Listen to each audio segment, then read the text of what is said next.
It's 10 a.m. and we should be beginning. Good morning, good afternoon, good evening, depending on where you're joining from. We are just kindly requesting for a minute to make sure that all our speakers are on the call, and then we will begin this particular side event. Welcome to this side event. We will be beginning in a few.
All right, the technical team has alerted me that all our speakers are on. Good morning, good afternoon, good evening, depending on where you are joining from. Today's particular side event is part of a series of actions that FIDA and our development partners and other partners we are organizing with, survivor institutions, have been undertaking towards the 70th CSW. Last week, we had about 6 side events that we had over a couple of issues that are advancing our agenda on gender equality. And today's particular side event is entitled From Recognition to Redress, Advancing Reparations for Survivors of conflict-related sexual violence. I'd like to first of all thank everybody who's made time to be part of this particular side event. With everything that's happening, you could have been elsewhere. I'd also like to thank the technical team that has been reaching out to all our speakers and our speakers for agreeing to speak on this particular subject that is dear to our hearts. For anyone that may not know why we are speaking reparations, for anyone that may be wondering, for Uganda that is relatively conflict-free, actively conflict-free, where we're still speaking about conflict-related sexual violence, for anyone that is wondering what reparations mean in the context of survivors, for anyone wondering what reparations mean for us at FIDA, at Mukwege, at Sihanet, at Global Survivors Fund, today we will be having that conversation to understand why, and to give us a brief background of where we are coming from and why this particular event is important to us, is that we draw back to a decade or two of the LRA conflict in northern Uganda, where many survivors of conflict-related sexual violence in northern Uganda, we see them continue to live without meaningful redress. We know this because FIDA has worked in northern Uganda for over a decade, and it has undertaken a series of actions towards addressing issues of justice in conflict-related situations.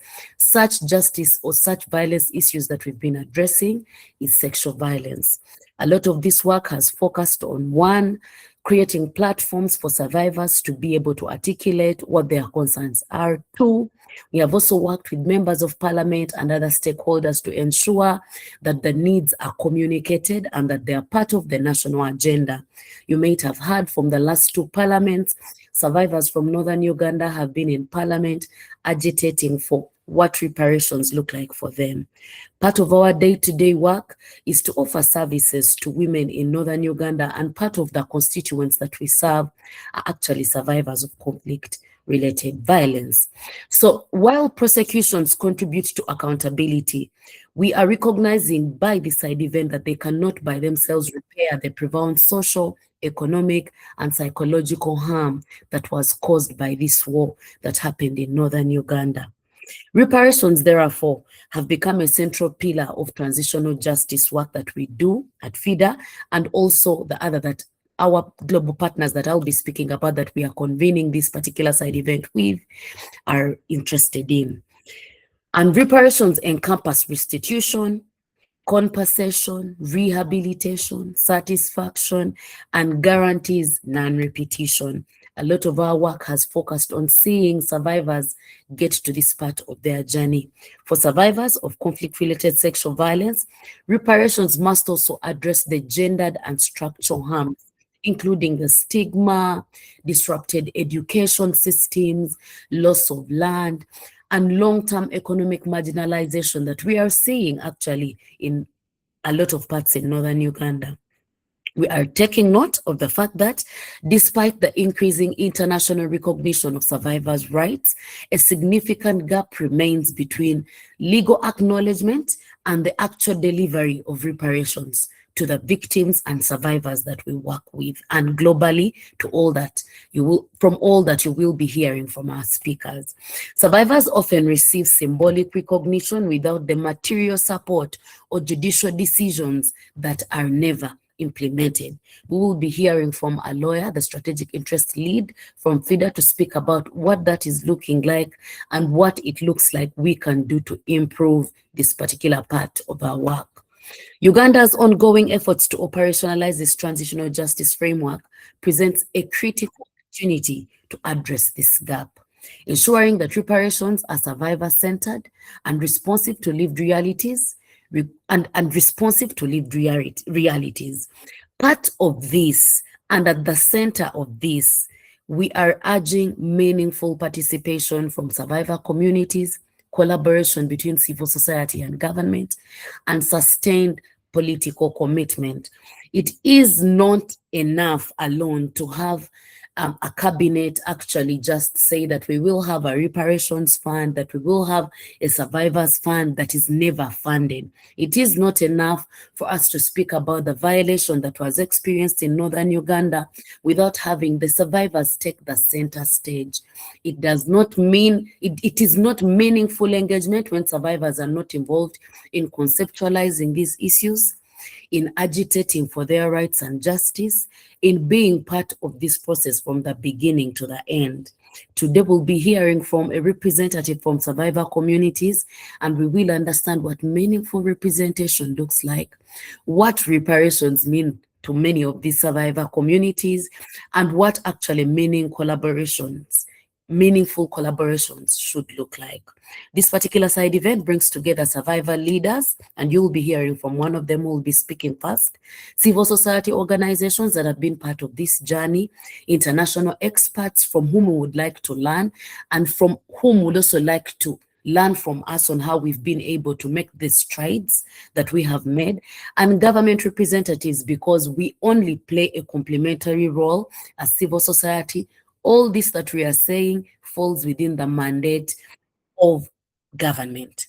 We will be examining how reparations for conflict-related sexual violence can move from promises that have been made for the very many years since this active war stopped to practice. We do hope that at the end of this particular side event, we will be able to examine why reparations for survivors of conflict-related sexual violence remains largely unrealized in Uganda, and also explore practical pathways for delivering survivor-centered reparations through policy reform, strategic litigation, and global solidarity. I will quickly get into introducing some of my speakers today, who we do have the pleasure having, and I'd like to thank each and every one of us who has played the role in making sure that each of our speakers are here. I will quickly introduce them, and then we will get into the conversation. So while I'll be introducing the speakers, I'll also just quickly speak about the institutions or the groups that they're representing, so that you can perhaps know who to center your question to when that time for plenary gets here. So I'll begin with Miss Achan Sylvia, who is from Golden Women Vision, who is one of the co-conveners of this side event, a survivor-led organization that amplifies the voices of women affected by conflict-related sexual violence and advocates for survivor-centered justice and reparations. Thank you very much, Ms. Sylvia, for making the time to be part of this side event. We do not take it for granted that you are organizing with us, but that you're also making sure that we are playing our complementary role in the work that you're doing at Golden Women Vision Uganda. I'd like to introduce our representative from the government, that is Ms. Margaret Ajok, who is the technical advisor on transitional justice to the Ministry of Justice and Constitutional Affairs. I'd like to take this opportunity just to also mention that Ms. Margaret is part of the membership of FIDA Uganda. And for anyone on this particular side event that is not very familiar with our work, we enjoy a dual identity. One, as an association that brings together women lawyers in Uganda, but also as a feminist NGO that does work as a non-profit organization. So that is where Ms. Ajok also wears her other hat on top of everything else that she does in her line of work. Our third speaker is Ms. Caroline Walter from Global Survivors Fund, who is also a co-convener of this particular side event. And it's an organization that works globally to advance the rights to reparations for survivors of conflict-related sexual violence. And she brings extensive expertise in international justice processes and is admitted as a counsel before the International Criminal Court. So we are bringing experts from that international level to think with us on what it is that we would like to see, on what it is that we'd like to do to ensure that reparations are a lived reality for especially the women and young people that Sylvia works with. The fourth person is Jalo Ram. Excuse me, Jalo, I do not know how to pronounce your name, so accept me, give you the opportunity a little later when you come to speak to introduce your name fully, but she's from CHANET, a regional feminist network working across the Horn of Africa to promote women's rights, address gender-based violence, and strengthen women's access to justice. She will be sharing a comparative insight from the region. I'd also like to take the opportunity to say she has been walking the talk of ensuring that women-led feminist NGOs like ourselves from the Global South are actually funded to be able to make constructive changes in communities. They have been funding FIDA for the last many years in the work on building an intersectional women's movement. And this has been brought to light because they believed in the vision of giving back women the power to be able to organize and to have the support of NGOs like ourselves work with them. So we are glad to have CRNet as part of the people that we are co-organizing this particular side event with. CIHA has also done a lot of work in Sudan on addressing issues of conflict, sexual-related violence, on agency and economic empowerment and voice for survivors in Sudan, and I know in Ethiopia and part of the Eastern Horn of Africa. So we will be hearing from their experience in this reparations journey. Our fifth speaker is Erin Farrell Rosenberg from Dennis Mukwege Foundation, an organization that is dedicated to ending sexual violence and conflict and supporting survivors through advocacy, justice initiatives, and survivor-centered approaches. Mukwege has also been part of the development partners that have been working with FIDA on building our basket of knowledge around transitional justice, around researching, because this is an area that still needs a lot of research. We are grateful to have you, Erin, speak at this particular side event. And then lastly will be Ms. Susan Baluka, who is the Strategic Interest Litigation Manager at FIDA Uganda. And Baluka has been doing a lot of work with survivors in northern Uganda through the process of preparing for filing of this case, through the whole journey. So she'll be telling you about the different experiences around that, what have been the hurdles, and also what are some of the successes that we are registering, what are some of the small wins and the low-hanging fruits that we are seeing throughout the journey of this work that we are doing on ensuring that reparations are a lived reality for the people that we are organizing with. Allow me quickly get into the question, and I'll start with you, Sylvia. Sylvia, are you there? Yes, I'm available. All right. Thank you. We are glad to have you, Sylvia, and thank you so much for the amazing work that you do in leading the team. And I'd like to begin with you by asking that for the 20 years after the LRA war, when the active cameras of, say, CNN, of Daily Mail, of UBC and the other media houses left northern Uganda 20 years ago, what forms of harm do survivors of conflict-related sexual violence do you continue to live with today? Especially, what are you seeing with some of the women and the children that are born in this region? And when survivors talk about justice in your line of work, what does it even look like? What do reparations actually mean in their daily lives? Okay, thank you so much. Going back to the answer, the question that you raised, more than 2 decades after the conflict involving the Lord's Resistance Army in northern Uganda, survivors of the conflict-related sexual violence continue to experience multiple and overlapping forms of harm. Although the conflict ended, its impact remains deeply embedded in their lives. So many survivors continue to suffer from long-term physical and reproductive health complications. You know, it's very expensive also to meet the gynecologist, so women are dying silently. Access to health care in Uganda is still limited and expensive, you see. As a result, some women endure chronic illnesses silently, which is leading some of them to severe complications and expensive to treat. So survivors also face serious psychological and social challenges alongside economic and justice-related issues that affect their well-being and dignity. So the key forms of harm that is there is one, is fistula and reproductive health injuries, because some of them were gang raped. So many survivors live with untreated condition that cause pain, discomfort, and social isolation. So chronic physical health problems and disabilities, that includes untreated injuries, amputations, and long-term illnesses. So psychological trauma as well. These are some of the whatever the survivors face. Deep emotional distress, such as depression, anxiety, and post-traumatic stress disorders, PTSD. So they also face the harm that they face, for sure, stigma and discrimination. Survivors are often rejected by families and communities, leading to isolation. You know, when survivors were abducted, they were forcefully abducted, not from their heart, but they were forcefully abducted.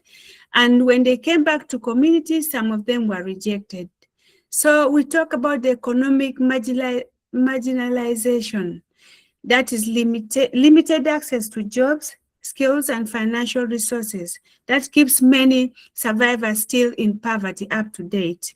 So also a result of that, we have gender-based violence that continued exposing to violence, including domestic abuse as well to survivors. And that's why some of them are in rental houses, but still they can even stay. At times they're even being chased away. But due to the psychosocial support that had been given to them, most of them can fit in society. Then also lack of education. Many survivors miss schooling opportunities during the war. And land disputes and poverty rights issues, especially affecting the widows and the survivors.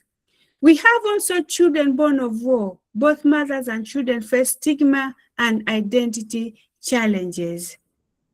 We have also limited access to healthcare services, especially mental health and reproductive health. Justice and reparation related forms. I'm going back to the question also that you raised about the justice and the reparation. Survivors often emphasize that justice is not only about punishment, but also about fairness and repairing the harm done. Justice is seen as a process of using laws to fairly judge cases, address wrongs, and hold perpetrators accountable. However, many survivors still lack access to justice. So now perpetrators are not always brought to book or punished for the crimes committed. So as we also have some who are brought to books and they are being punished, that we talk about the Dominic Ongwen's case. We also have the Con, which is still on trial and he's even not yet seen and yet he's alive. So it also leaves feeling unheard and neglected. So reparation are understood by survivors as a way of repairing the harm done. And it includes the financial compensation, the monetary support to help survivors rebuild their lives. That's what it means. Then the restitution of property, returning land or belonging taken during the conflict. Then the symbolic acts such as public apologies, acknowledgement of harm, and memorials. Then also the rehabilitation services, including the medical care, counseling, and psychosocial support. That is what reparation means. Then reparation are therefore not just payment, but act of making amends for past wrongs and restoring dignity to victims so that it could change their lives. You see, we have some of the survivors who are already dead. Some are even dying today. Reparation is even taking long. So to me, that is what reparation means. And then in conclusion, survivors of the conflict-related sexual violence continues to live with long-lasting physical, psychological, socio-economic, and justice-related harms.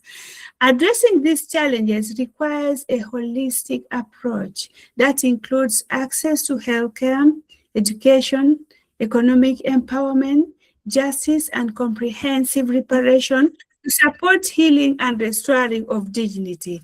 And to survivors also, they feel an interim reparation is very beneficial than a comprehensive one, because a comprehensive one takes very long. Thank you. I think I've answered the first question. Thank you. Yes, Sylvia, you have. Thank you very much. You've clearly highlighted that survivors are still actually living with a lot of trauma, with a lot of emotional distress, and these are some of the things that traditionally we do not pay a lot of attention to. You also mentioned the fact that it's often compounded by stigma and social exclusion, which is something at FIDA we've actually witnessed. In right before COVID, I remember through the support of the UN Women, we were in northern Uganda documenting, profiling survivors to be able to submit it to cabinet then when we were promised a reparations fund. And I remember that this is something that we saw firsthand, the social exclusion of children that were born out of rape. I like very much that you also highlight the issue of identity challenges, particularly among children that are born out of conflict-related sexual violence, alongside limited access to essential services. You speak about sexual reproductive health services. We know that fistula is something that is very common among women and girls that experience this kind of violence. That means it's extremely important that SRHR should be set to meet the needs of the survivors they're talking about.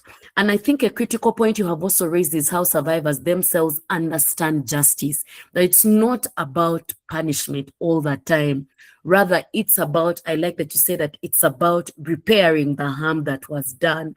I think it's important as a country, as individuals, to first really acknowledge that there was harm that was done, and then work towards having programs that address repairing that harm, for us to have a social fabric that recognizes the danger or the violence that was experienced.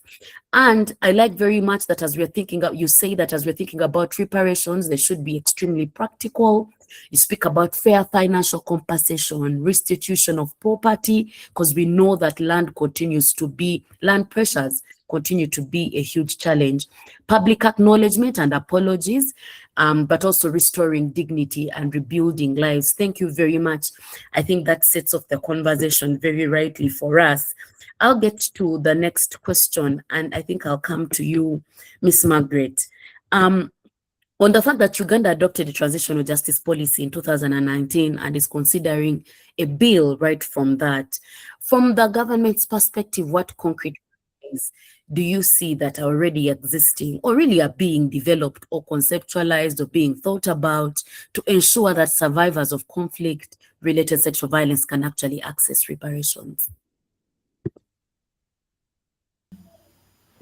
Thank you very much, Elizabeth, and everyone on the forum. And Sylvia, thank you also very much for highlighting many issues. I think that also have preempted my reply or my discussion. Regarding what concrete steps have been taken by government to ensure that survivors access reparations or are able to inform a reparations process. Kemi, like you rightly said, government, as you're aware, works or acts on frameworks, on legal frameworks, basically the law or policy. That is, first of all, the first statement I would like to give, that government would be able to act on frameworks, which include laws and policies, and maybe other guidelines. And with regards to reparations, government has tried in the realm of transitional justice to adopt some kind of comprehensive framework. A comprehensive framework that has stemmed right from the peace processes. I see that the discussion is centering around northern Uganda, which means that what would influence government's decisions on northern Uganda with regard to reparations for conflict sexual violence was the Juba peace process. And during the Juba peace process, of course, a number of agreements and commitments were reached by government, including the one that we always cite, the Agreement on Accountability and Reconciliation, which was ably able to speak about the aspect of reparations, on what it entails, including what Sylvia has already said: restitution, rehabilitation, guarantees of non-repetition, acknowledgement, etc. And the annexures also were able to provide that there should be procedures under which reparations should be accessed. One should be probably through proceedings, and these proceedings would either be court proceedings or any other proceedings that government may find conducive to be able to support victims of sexual violence to access reparations.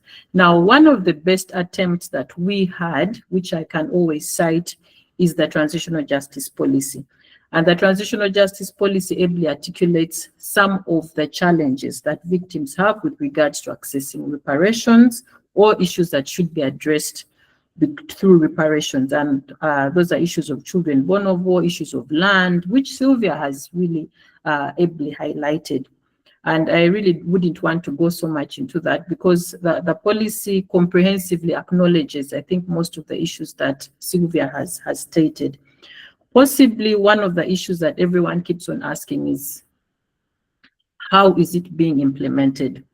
Who is implementing it? Who should be those that should be responsible, for example, for reparations? I think in her closing remarks, Sylvia mentioned the issue of holding perpetrators accountable, and the aspect of reparations in Uganda or in the legal realm is one that has been discussed quite widely in terms of who should be responsible for reparations.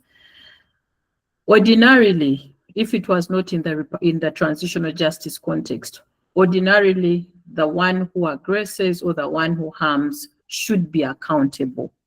But in the context of Northern Uganda, we see a very complex situation where those who committed acts of sexual violence are either not known, or if they are known, there haven't been concrete steps to ask them to be able to provide that kind of reparative support for the victims.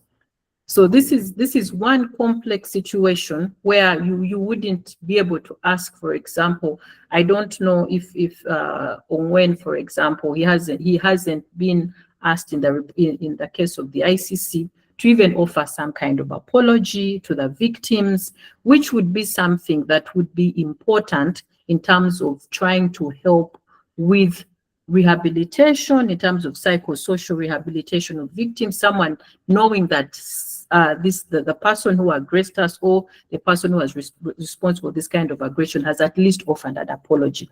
What we see in the case of the ICC is a fund to support victims, a fund in terms of compensation. And many times people will ask, how far will that fund go in repairing the emotional, all those hidden needs of victims? Many times we are quick to say, let's give money, let's do this, but we sometimes neglect that innate need for healing of victims of sexual violence. And I think this is where the whole problem starts. As much as we know that many of them will need economic support, many of the children will need some kind of education, they'll have to get out of poverty. What about that other need, that emotional healing need for these victims, which I think is quite central to the discussion on reparations. In terms of government approach, I think in the case of Uganda, we had that classical case of Thomas Koyelo, where he was also charged for crimes of sexual violence, and the ICC and the ICD awarded reparations for these victims. Many of you have seen the judgment, including some kind of compensation for these victims, and the responsibility in that case was being put on government to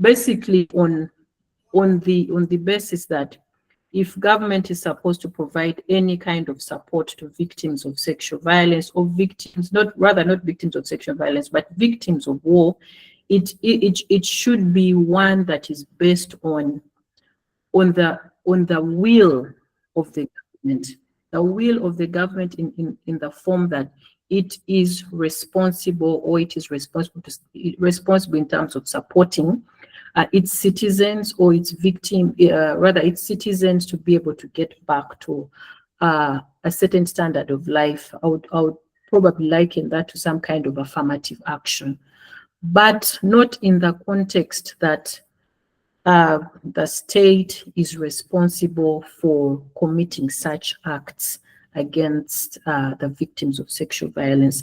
So the reparations discussion in our context is one that is quite sensitive, in the sense that we're asking ourselves who should be able to bear the most responsibility to repair or to provide reparations for victims of sexual violence, in the sense that it will be meaningful and provide some reprieve in terms of healing for victims of sexual violence. And for me, in my thinking, I think that is what is more critical. We've seen that victims of sexual violence, even over 30 or 50 years, still bear the scars that they have not healed, because simply someone said, if you give them 3 million shillings, that is okay. If you give them economic support, if you send their children, that is okay. But in terms of what Sylvia has just said, which I think is critical, is for us as partners, government as well as the partners who are here, being able to work together to provide that kind of holistic support. Because we have seen from experience, at least, and I acknowledge that, being someone who, yes, worked with government, but someone who has also been able to go to the community and be able to talk to victims and others. We have seen a trend that mostly, even during the time of the conflict, there was that collaborative support, in the sense that civil society actors were the ones who were on the ground and being able to identify who the victims are and being able to provide that kind of rehabilitative or psychosocial support. On the other side, government was probably providing more of humanitarian support. But maybe that is where now the shift should be, in terms of how can we support, or how can we support each other, that even where there are those psychological or physical needs, government comes in to provide that kind of support to the survivors and victims of sexual violence. I know, for example, the ICC has been working with the Ministry of Health, especially in terms of reconstructive support for victims. And this is that is the kind of collaborative support that I think would be able to support victims. And even when you look at the aspect of mental health that Sylvia has said, we know that with statistics and with research, victims of sexual violence or victims of war have higher mental health indices compared to the national health indices. And right now, as a country, we also know that experts in mental health are quite few. So you look at it even from the national dimension, there are soaring, the soaring cases of mental health, and that is even worse, that we have soaring mental health cases at national level, and yet we have this very critical mass of our citizens who have been affected by conflict, who are a bigger number, I believe, that also are not able to access those kind of services. So for me, it is a process for me, I think, which is more of collaborative support. And I think that would be a tangible step of government to be able to work with you, the partners. And I think in the transitional justice component, at least from the many years I have been with the ministry, we have been very open to working with actors and especially civil society actors to provide this kind of support. So apart from that, I would say that in terms of poverty, land rights, and aspects to do with education, I think this is an opportunity for us to be able to look at some of what I would refer to as the low-hanging fruits. What are some of the interventions that government has right now that are enhancing issues of poverty eradication, affirmative action in terms of education, or even in terms of land? I saw in the concept note you talked about issues of access to titles, to land titles, for example. How can we work together with the already existing programs of government to be able to support the victims? Because I know the challenges with regards to what you have already said, Elizabeth, about commitments at government level vis-a-vis some of the existing programs that that could be there, that we can galvanize and say, okay, if it's if it's PDM, for example, or if it's MYOGA, for example, how do we bring this critical mass of victims of sexual violence who need that socio-economic support, so that we can support them through an existing intervention? Because when it comes to reparations, what I know, even with the comparative studies that I have done in other countries, most countries, I would not say that they are unwilling, but many times, many are hesitant because they do not, many are hesitant in the sense that they look at the economic scale. How expensive is it going to be because of the way we package reparations? And I think that is food for thought for the civil society actors here. If you package reparations as fully compensation, any government is going to be hesitant about it, especially when they start the arguments about, are we the ones who are actually responsible for this, or is it someone else who is responsible for that? So in terms of being able to package and deliver what Sylvia has said as a representative of the victims, that this is what matters to us the most. I believe those are steps and initiatives that governments, or at least in the government space that I've worked in, that it would be more accessible, because it might not sound as if it's so expensive, but the impact is greater on the side of the victims, especially in terms of providing rehabilitative support, which I think is, in my thinking, is a more critical way of supporting survivors of sexual violence. I will not talk much about what I've already said, but in terms of what is already existing, we have an enabling legal and policy framework. We have institutions that have been set up. The ICD is there. We have had a test case before that, that we've had a decision that shows that there's willingness of the government to be able to bring to book those who are alleged to have committed these crimes, and also looking at the fact that government works even outside the legal frame, outside its national framework. And in the case of the LRA, we have seen, I think, from inception that government has been supportive, even with regard to the referral of the case of Joseph Kony to the ICC. So there is that political will to make sure that there is accountability for war crimes and crimes against humanity, especially sexual and gender-based crimes, conflict-related crimes. So I believe that the opportunities are there.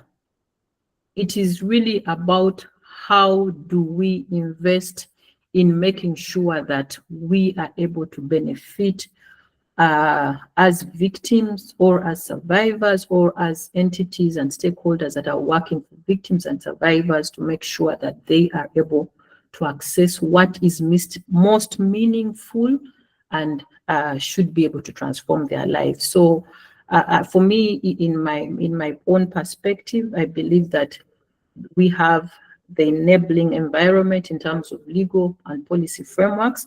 Probably what is lacking is how are we as partners being able to package this in order for government to be able to implement. And I would ask the question, how would you want then government to implement? How see an implementation process for sexual and gender-based conflict-related crimes? So I think I'll end at that. Thank you.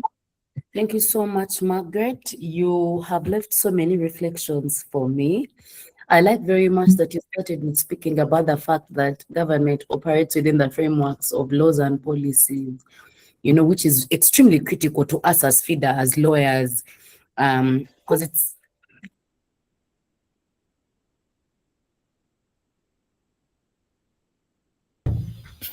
I think I've lost you, Elizabeth. I don't know if one can hear her.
Apologies, I fell off for a second.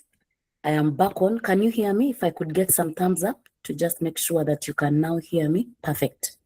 Sorry about that. I like very much that, Margaret, you start with citing the work that the government does within a framework of laws, which is critical for not only structuring of justice, but also from an advocacy perspective, which is work that we do also at FIDA. It provides a platform for us to lobby, to monitor, and hold institutions accountable, because if it's seated within a framework, then there's accountability mechanisms at the end of the day. You highlight what is happening with the work that was done around the transitional justice policy and the ongoing consideration of the transitional justice bill and what it speaks about reparations. And I like that you also go ahead and just briefly highlight the issues that we do hope to address. You spoke about the ICC fund, which you have said also there's political willingness because of the government, involvement in the whole process that we have so far had. You speak about the practical example of the working relationship, the support between ICC working with Ministry of Health to support victims. And I think for me, this demonstrates how legal and policy frameworks can be operationalized through that multi-sectoral, collaboration. I, however, like that you also make us reflect on how we are packaging reparations as civil society organizations. I think this is very important for us because it affects how the government responds to our advocacy. It affects on what finances are set aside. It affects on how reparations sit within the national budget, because I don't think we are going to have a separate budget altogether coming from heaven to come to just sit within this work.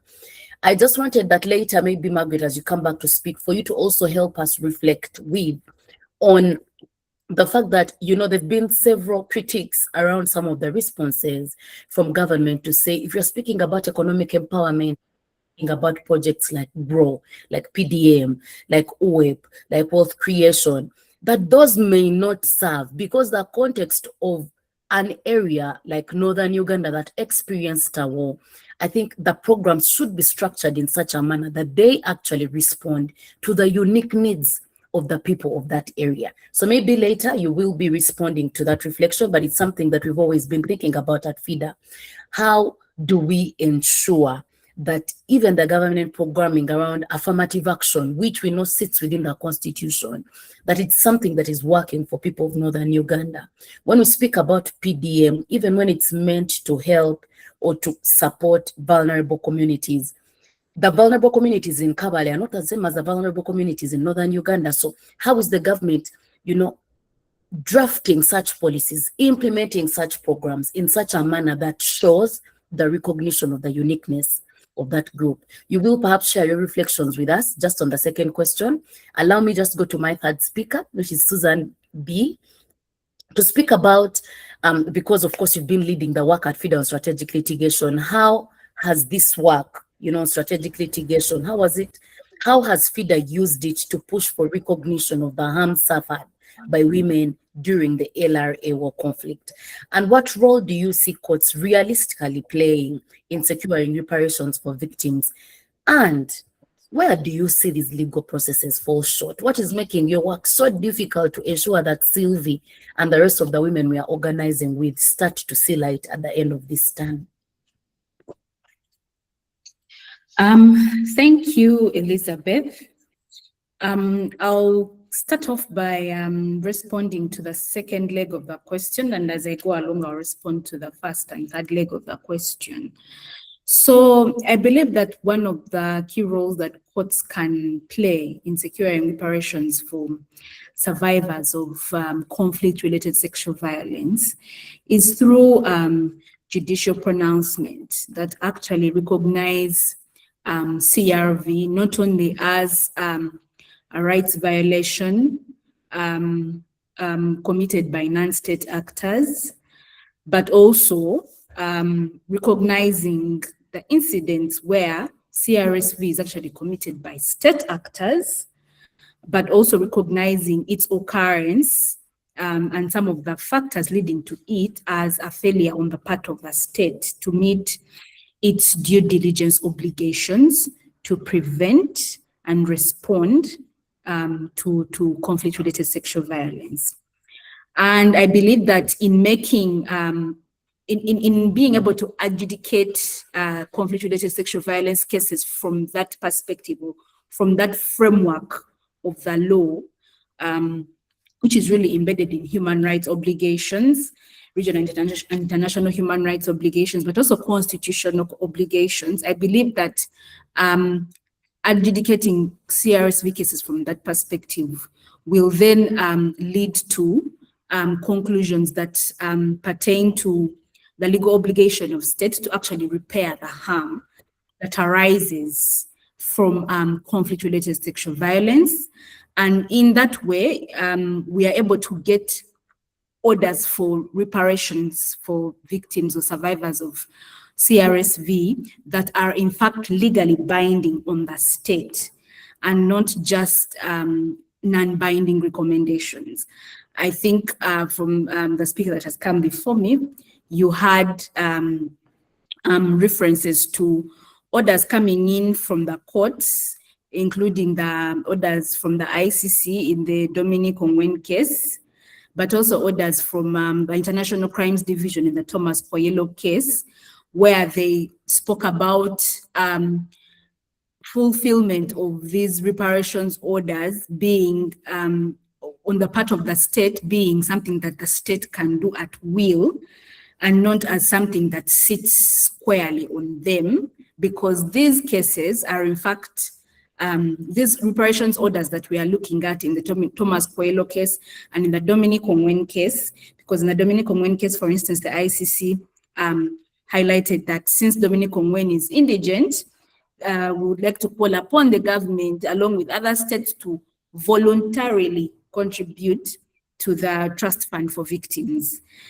from which the reparations are supposed to be, reparations orders are supposed to be funded. So you see that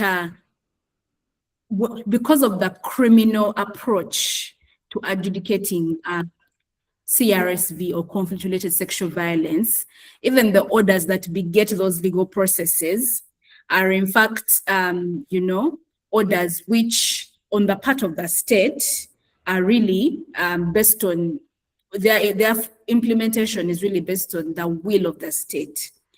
And yet, there is also the other side of it, where the state has failed, as we have seen in reports that have actually, in a report that has been published by both the Uganda Human Rights Commission in conjunction with the Office of the High Commissioner for Human Rights, where accounts from victims actually highlight active negligence on the part of state actors, especially with regard to atrocities that happened within a number of IDP camps. So you see that because we are looking at this purely from a criminal law perspective and looking at it purely from the perspective of the non-state actors that have committed these atrocities, without looking at how the state failed in its obligation to prevent, but also to effectively respond, the orders that we have are not binding on the state. They are just based on their political will, which I think is one of the reasons why we are not able to actually see some of these reparations orders, even from the few cases that have been litigated to their conclusion. We don't see them coming to fruition. And yet, if the courts adjudicated upon these cases from the perspective of civil litigation, where states are being held accountable for their failure, but also for their direct violation of human rights violations through various conflict-related gender-based crimes, then we shall be able to actually hold them to account as being directly responsible for the harm suffered, and therefore being directly responsible for repairing that harm. So I believe that is one thing that courts can do. However, courts cannot, courts adjudicate on what is presented to them. So that goes back to the justice actors, the advocates for CRSV justice, where FIDA Uganda and all other actors come in. And that is one way in which, through our strategic litigation work, we have decided to go to court to challenge the state for its failure to actively prevent, but respond, but also directly perpetrating through state actors conflict-related sexual violence during the LRA insurgency.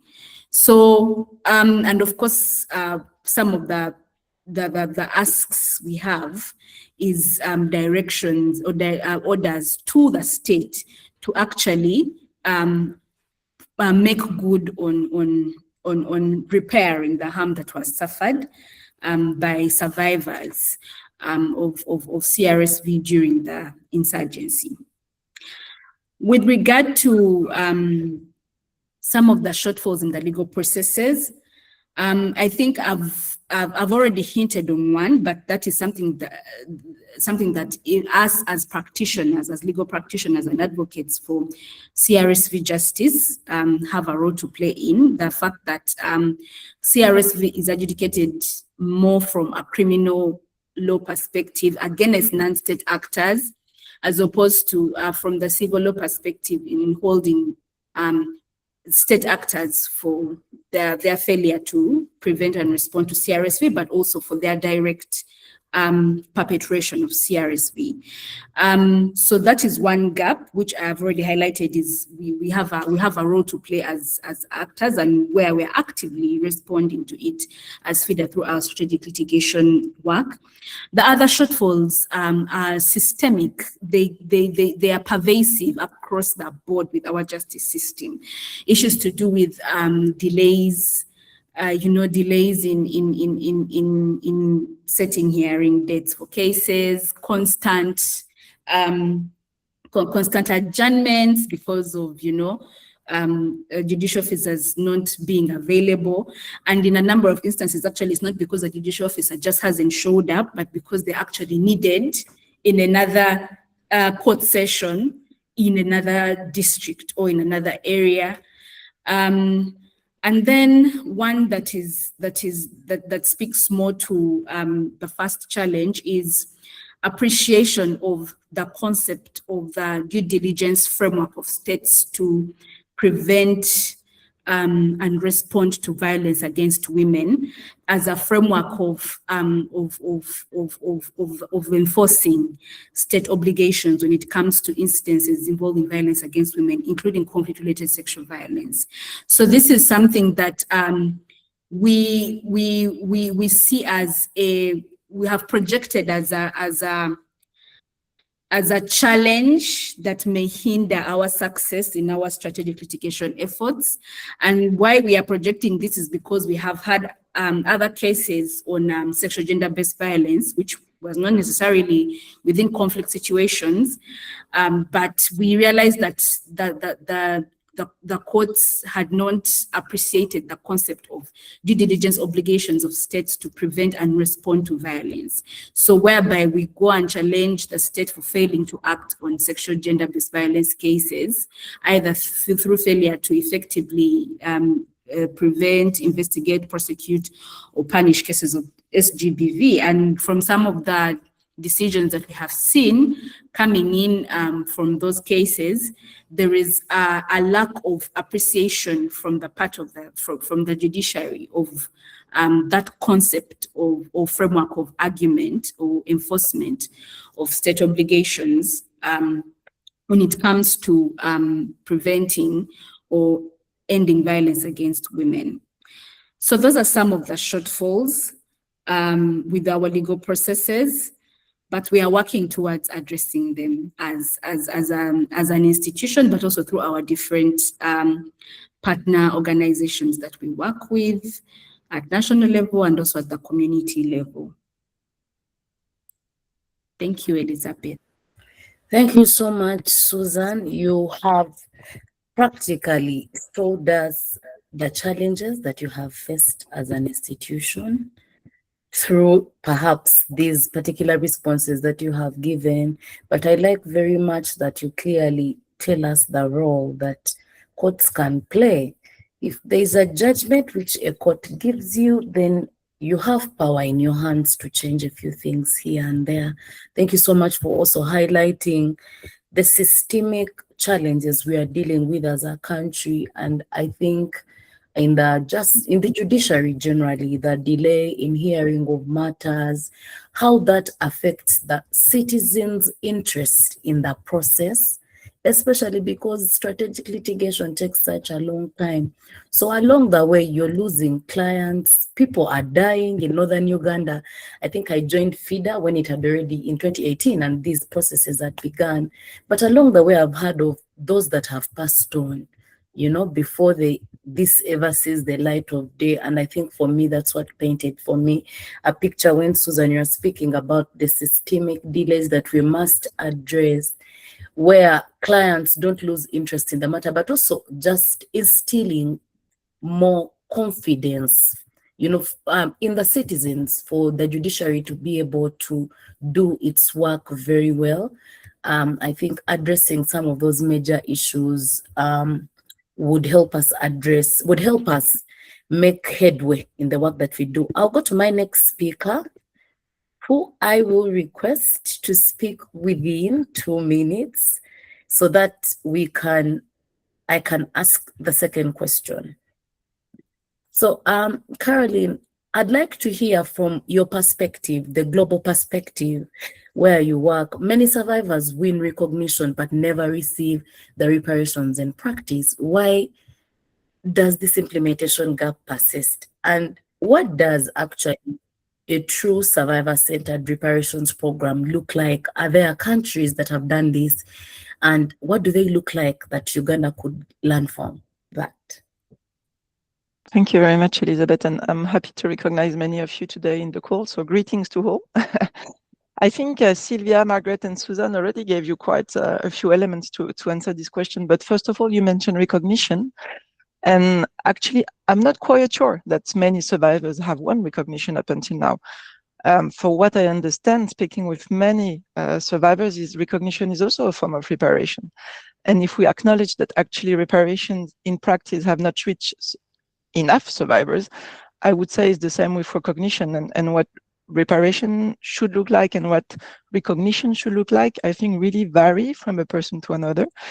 And survivors must be given the floor to articulate what it means for them. It could be, of course, the state acknowledging survivors' existence. It could be an apology, as Margaret mentioned it. It could be taking responsibility, passing laws, implementing programs. But again, whether recognition has happened and what it should look like, I think really, to answer this question, we need to go back to survivors. So why indeed is there such a gap? I think for many years, the international community has not prioritized reparation when it comes to responding to mass or systematic human rights abuses. But then states have equally delayed putting in place reparative measures, and not only putting them in place, but calling them as such, because this is also a very important aspect of reparative trajectories, not this recognition that we just talked about. And of course, there are various reasons that were touched upon already. I think a major one is the lack of technical capacities, and this is because reparation is a very specialized topic requiring specific expertise, not only when you design reparation programs, but also when you implement them. And it's also a topic that requires a lot of very specific data that often are missing. Then states are also facing competing priorities. It was touched upon as well. I think there are conflictual recognition of historic responsibilities and wrongdoings, which are somehow getting in the way. And there is this question of lack of funding. And now, when it comes to conflict-related sexual violence in particular, I think we all agree to say that there is this kind of systematic marginalization and political isolation that actually render survivors of CRSV even more invisible than others. And the long-lasting traumas that they have suffered weigh heavily on all these processes. So I think this is a quick overview of the whys behind the gap. But I think we need to be clear. There is absolutely no legal ambiguity when it comes to a state's responsibility and obligations regarding the implementation of reparations programs for CRSV violations, but also for serious violations of human rights in its own country.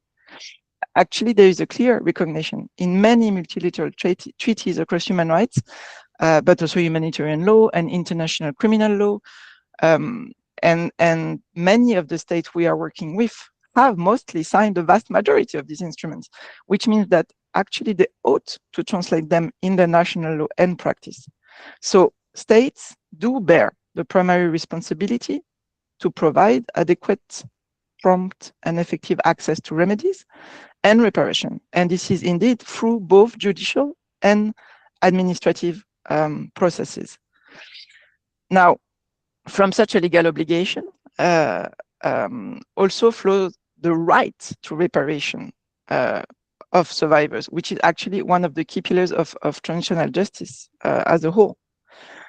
Now, there is no doubt as to the legal framework, and there is also no doubt as to the serious consequences of those human rights violations, and Sylvia actually articulated those very well for us.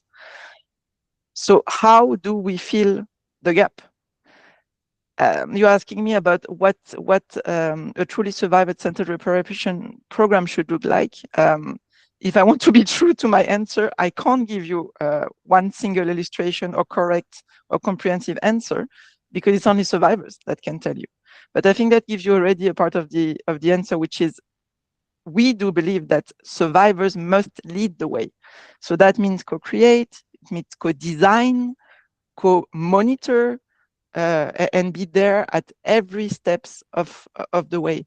So survivors are the only and true experts. Such programs must address short and long-term impacts. It needs to include urgent needs, and that was mentioned earlier too. They need to be holistic, they need to be comprehensive, both in terms of violation addressed and the types of impacts it responds to, because reparation programs needs to be transformative. Margaret mentioned comparative analysis, and it's true. One very good way to do it, to respond to this gap and to determine what would be the way for one country, is to look at examples of other countries which are showing the way, and we can use them as sources of inspiration. But to do what? To develop contextualized solution in each country. So for instance, in Uganda, a good thing, I think, the good news is that in Uganda, we have an ecosystem between the ICD, the ICC, the transitional justice policy, and the willingness of the government that has been reaffirmed many times. We have a good setting here. So that's the first good news. The second good news, I would say, is that experts do exist and they're willing to provide support, and first of which, survivors. And there are more and more local organizations which have developed the technical expertise as well to accompany survivors and states in such process, because indeed those processes needs to be collaborative. And maybe another good news is that donors appear more and more willing to follow and support what is actually, I think, more and more seen as an international priority. So I would say the step that is missing is states truly committing. And it's a legal obligation, it's a moral duty, but I would say it's also simply their self-governance privilege to protect, to support, to lead the way for a better tomorrow for their citizens. And this is, for me, a very simple equation, finally. Through survivor-centered transformative reparations, the link and the trust, I think, between survivors and the states gets restored. And I think this is also a very important element of it. And individual, but not only individuals, but also communities are empowered. And from this, well, you get to a better legal economy, you sustain peace, and from that, actually finding the whole national prosperity follows. So I think it's a very simple equation. And again, it comes down to the willingness of a state and how to articulate once the willingness is there, and I think in Uganda, again, we are lucky it is there. So how do we articulate that with others to collaborate and first of all, put survivors at the center of everything? All right, thank you so much. One thing that I have heard from your submission, Caroline, is victims, right? Victims at the center. Victims should be the experts because they have the first-hand experience. I like very much that you remind us that for some survivors, recognition is actually reparations in itself. I like that you also note some of the challenges that we are seeing also in Uganda, competing priorities, the lack of funding. I like that you emphasize the fact that the state does actually bear the primary responsibility to provide remedies and reparations, and everything else that FIDA, everything else that ICTJ, everything else that institutions across the African globe is doing is simply complementary to the core role of the government. So thank you very much. I'd like to move to my last person on the first round of the questions, and I'll be coming to Sylvia right after. Apolline, for you, what survivors of conflict-related sexual violence often need medical care and psychological support, economic recovery, legal justice, just like Sylvie did sort of highlight that spectrum of issues. Why is it important to approach reparations as a holistic process rather than just financial compensation? Well, thank you very much, Elizabeth. And I am actually, this is Erin Rosenberg. Apolline is a dear colleague here at the Mukwege Foundation. I think that in answering your question, and I'm going to try to be brief because so much wealth of information and points have already been so well canvassed by the other speakers, and so I don't want to necessarily repeat what has been said. We've heard from Sylvia,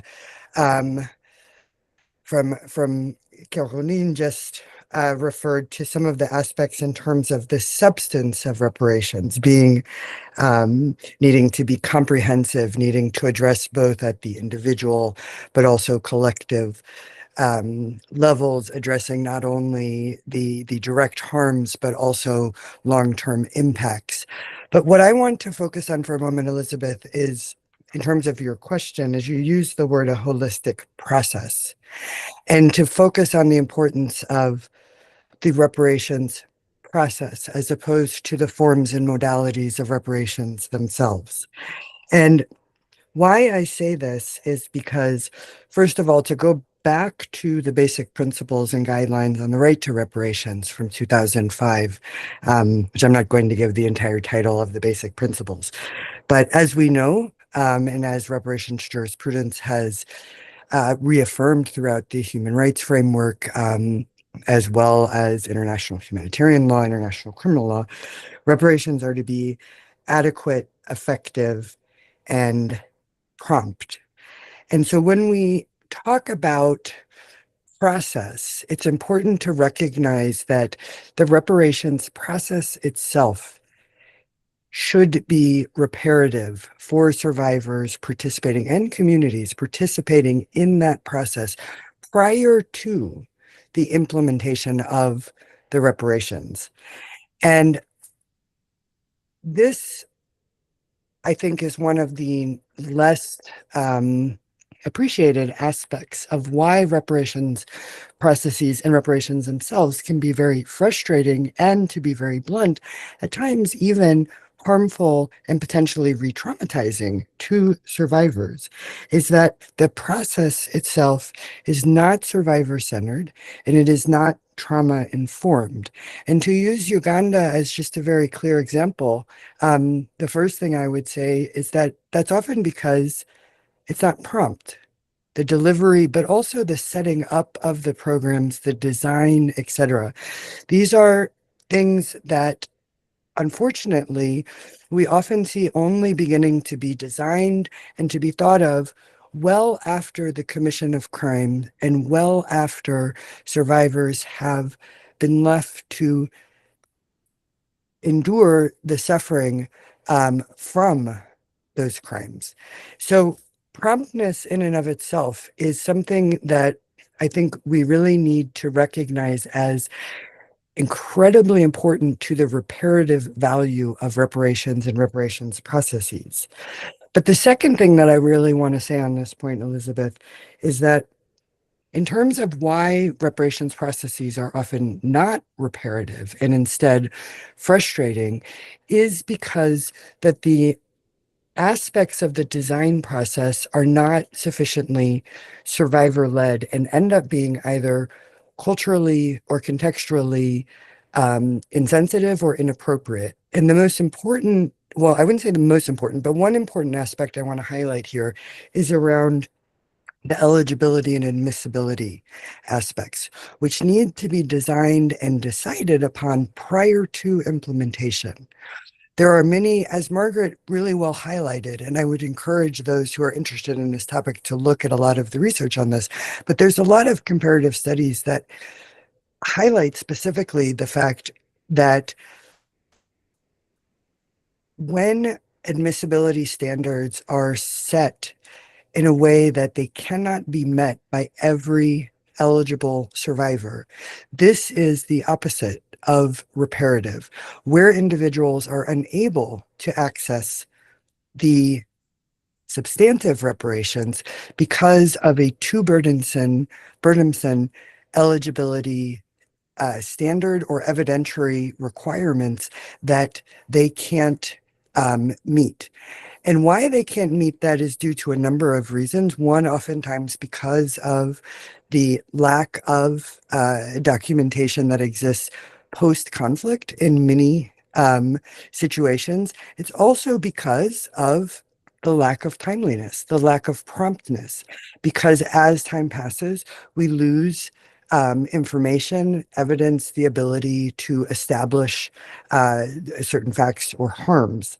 And this is where, to go back to what Caroline said, in terms of the notion of co-creation and the importance of survivors participating at all stages of the reparations process, from creation, from design, implementation, as well as monitoring. It's incredibly important that reparations actors during the design stage engage directly with survivors about what forms of evidence and what types of admissibility processes are appropriate, and will ensure that all survivors are able to go through that process in a non-traumatic, reparative manner, and ultimately with the aim of them being able to receive the reparations to which they have a right.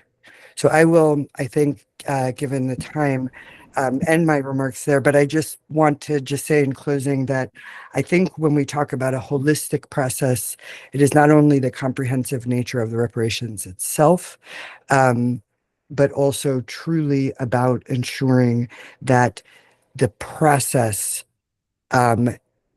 is reparative and that adequate attention is paid to that part of reparations. Thank you. Thank you so much, Erin. I take note of some of the things that you've said. I think you've emphasized the promptness. You know, I think you've also spoken about something I like very much, the fact that if citizens, if communities, if women, vulnerable groups are unable to access substantive reparations because of high, perhaps, evidential requirements, then does that justice system as it's set up, is it serving the needs of those particular individuals? Is it built with those individuals in mind? So thank you very much for your highlights. I wanted to take 2 questions and then get onto the last part of the questions from the speakers. I know that sometimes, usually towards the end, we dedicate very limited time to questions or to plenary, which I think is important. But because of the wealth of information, allow me just take 2 questions so far.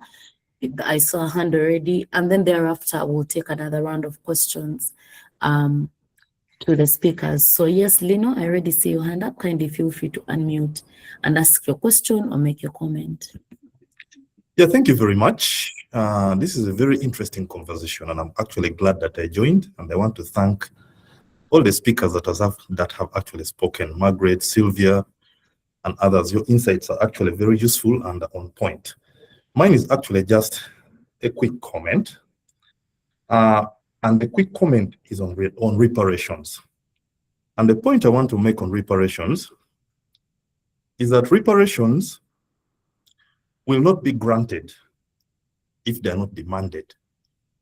Reparations are rarely granted unless demanded.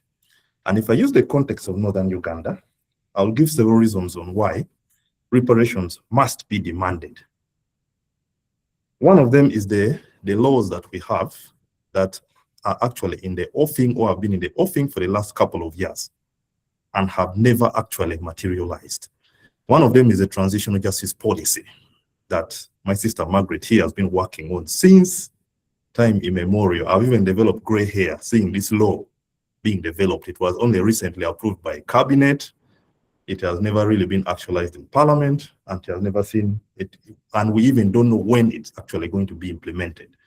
Well, some aspects are already being implemented, like the ICD and something like that, but aspects on reparations and others like truth telling, I don't know if they will ever be implemented. The second one is the lack of political will. I think I listened carefully to all the speakers, and for me, I respectfully disagree with Margaret that there is political will. I think there's no political will in Uganda for reparations. If there was the political will, it would have been done. And the lack of political will is basically by our leadership, who is currently in power.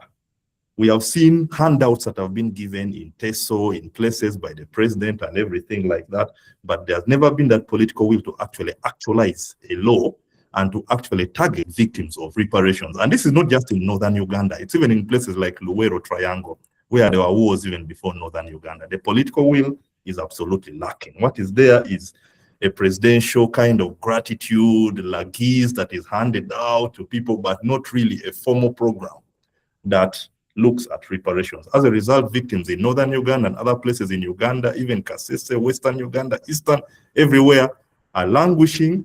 And the only way you can actually get some form of, let me say, reparations or presidential handouts is to cry out to the president. And then he comes in based on his political agenda to give you something. The political will is totally lacking.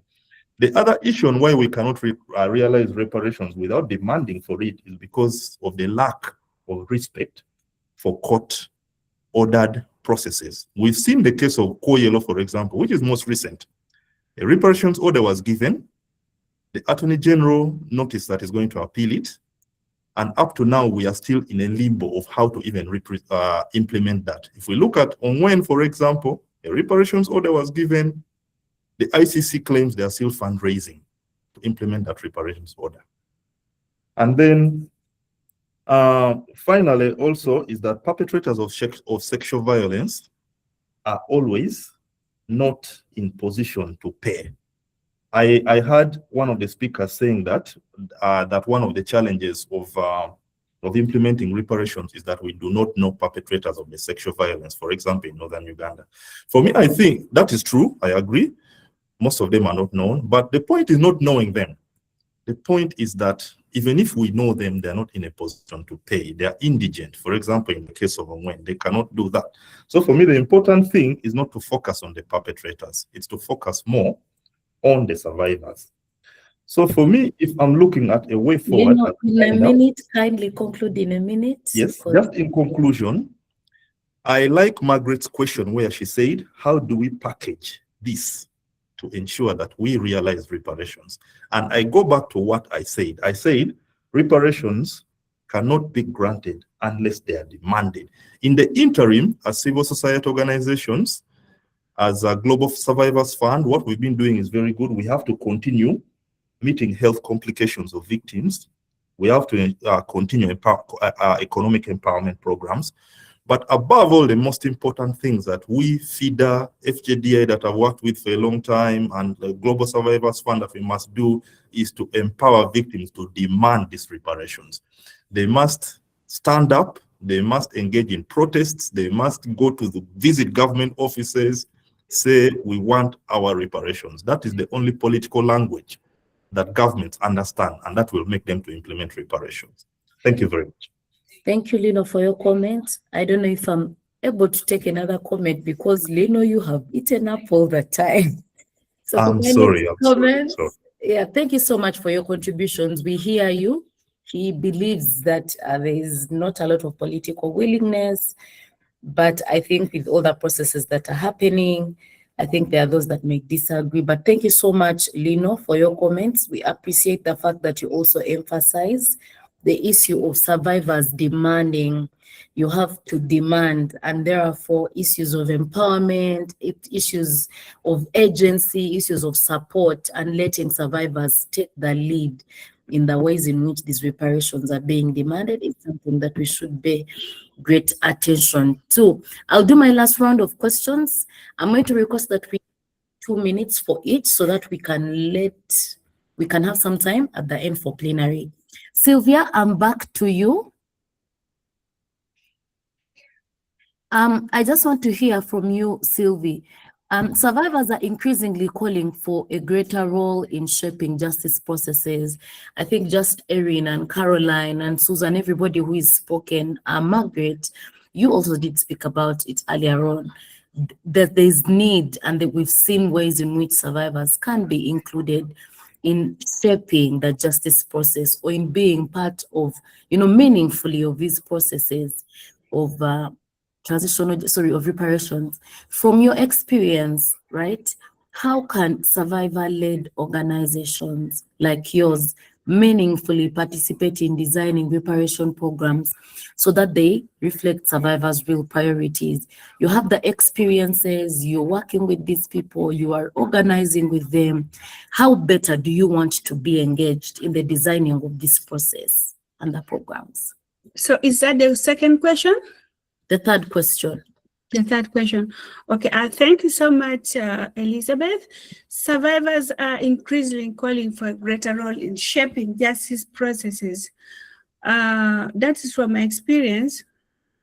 Survivors-led organization plays a critical role in ensuring that reparation programs are relevant, inclusive, and responsive to the actual needs of survivors.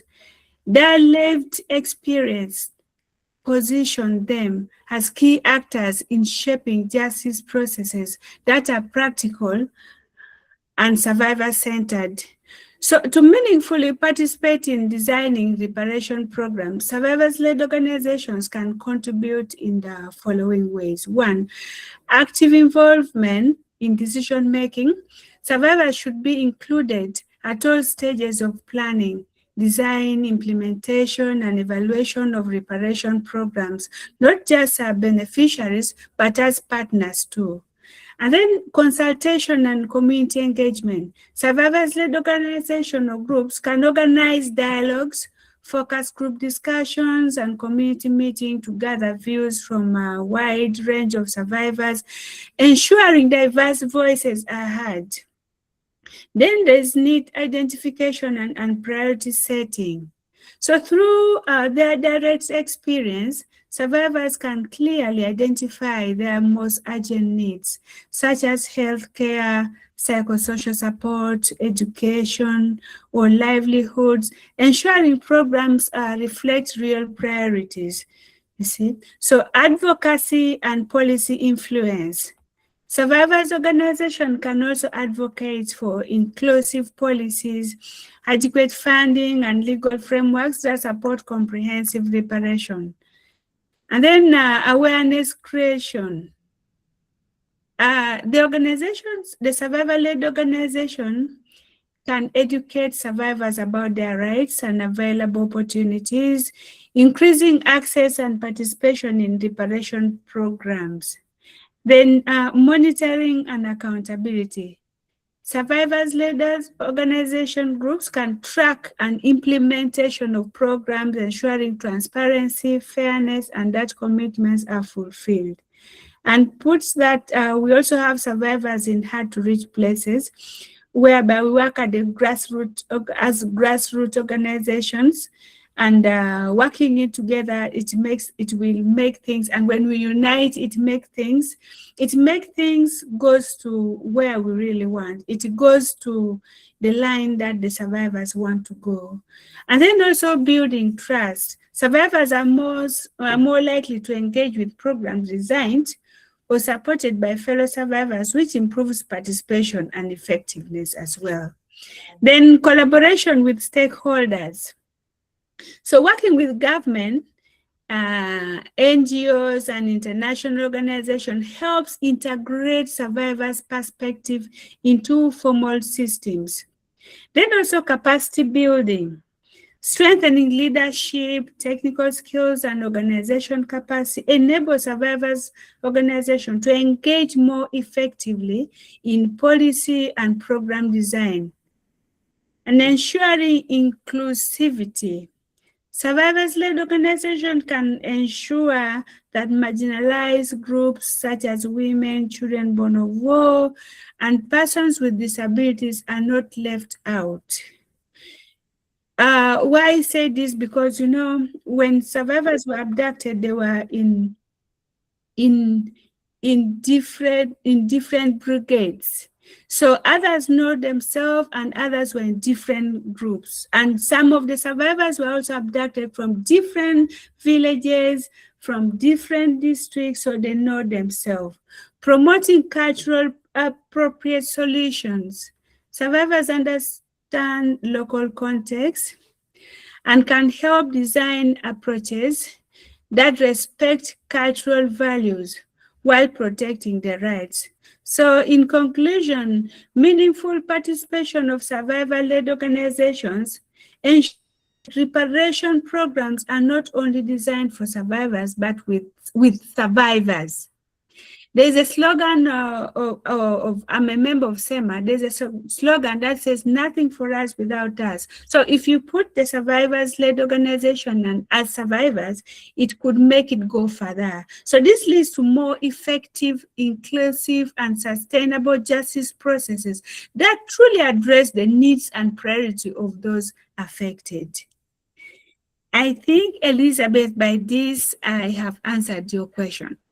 Yes, Sylvie. One you've more? answered my question. Yes, you have. Lynette, I see your hand is up. I don't know if you want to make a comment before our next speaker comes.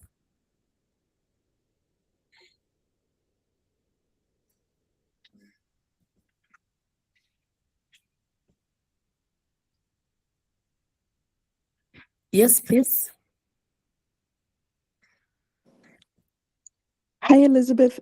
This is Ramu from CHA Network. Is there an opportunity for me to brief as well? Oh, yes. I'm so sorry. I'm so sorry I skipped you earlier. So sorry. I think that's what Lynette was nudging me about. Yes. Kindly allow me read your first question around how survivors of conflict-related sexual violence, for you to speak on how across the Horn and East Africa, and survivors of conflict-related sexual violence continue to face similar barriers to justice. I think from Erin's submission and from Caroline's would see even globally some of the challenges that Sylvia spoke about in her first response. What for you do you see as the role civil society can play in sustaining the momentum for reparations when political processes stall? This is especially common for countries where I know CHANET is doing work like Sudan, like Ethiopia, even here in Uganda. So what do you see as the role we can play in ensuring that when something takes off, then there's momentum around this work on our quest for reparations? Thanks, Elizabeth, and thanks to everybody on the call. I think that it's been a very rich conversation, so a lot of it has been touched on.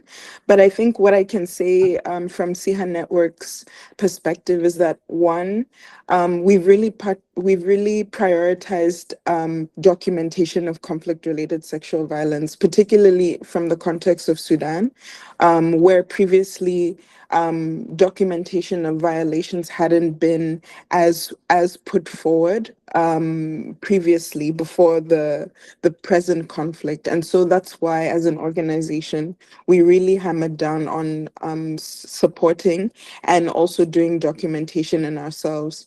So even in the context of Sudan, we've documented over 1,294 cases of conflict-related sexual violence, and already 77% of those cases constitute rape, with other forms as well: femicide, sexual slavery, exploitation, forced marriage. Then we're also doing quite a bit of documentation in the South Sudan context.